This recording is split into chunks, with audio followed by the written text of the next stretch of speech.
diphtheria. I think there was a picture of it in your textbook also. You can look all these up in your book.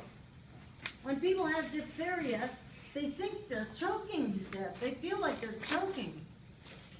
And if you open their mouth, they have a pseudomembrane, like a whole sheet of white pus and bacteria and decaying tissue, and that's what's choking them off. Their throat is covered with this pseudomembrane. And they have that in your textbook also. Those chapters on the diseases in your textbook are fascinating. And they do a great job on tuberculosis, and we're going to study that in the lab. So look at that in your textbook. I can't encourage you enough to open your textbook and look at the chapters that I've listed in your schedule. All right, endospore forming. So I would change that spore word to endospore. Bacillus, anthracis. Anthrax, he's got the skin form of anthrax. Cereus, common soil bacteria. It's apparently infected the food. And I think that's Arabic writing or something I'm not familiar with. Clostridium, see how these are aerobic and these are anaerobic? Gangrene, he's got gangrene from what? A deep wound, a puncture wound with low oxygen.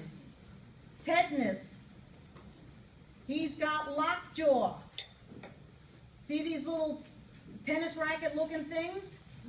Those are what they look like. Perfringens looks like this. Tetani looks like little tennis rackets. Botulinum looks like this. Because of the endospore in there, it makes it have that funky shape. Botulinum food poisoning. Did you ever hear of baby botulism from honey? Don't give your baby honey. Wait till he's a little bigger.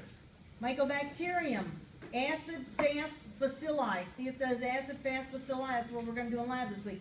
Leprosy. Here's lesions of the leper. Non-tuberculous leprosy. Non-tuberculous mycobacterium. And tuberculous. So mycobacterium, some don't really cause tuberculosis, like Mycobacterium avum complex, which they call MAC. Anybody familiar with MAC from work? No? And then tuberculoid or tuberculosis mycobacterium, he's got lesions in his lungs. Those are called tubercles in his lungs. That's why they call it tuberculosis. Gram-negative bacilli, all of your Enterobacteriaceae family are gram-negative tiny bacilli. Here's E. coli with flagella.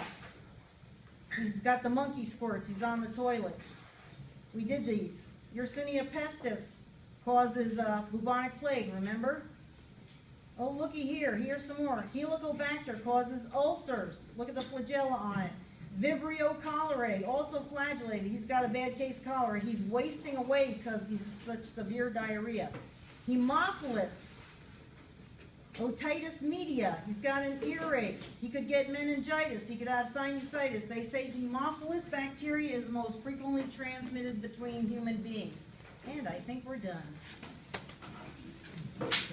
So I think that will help you learn your bacteria.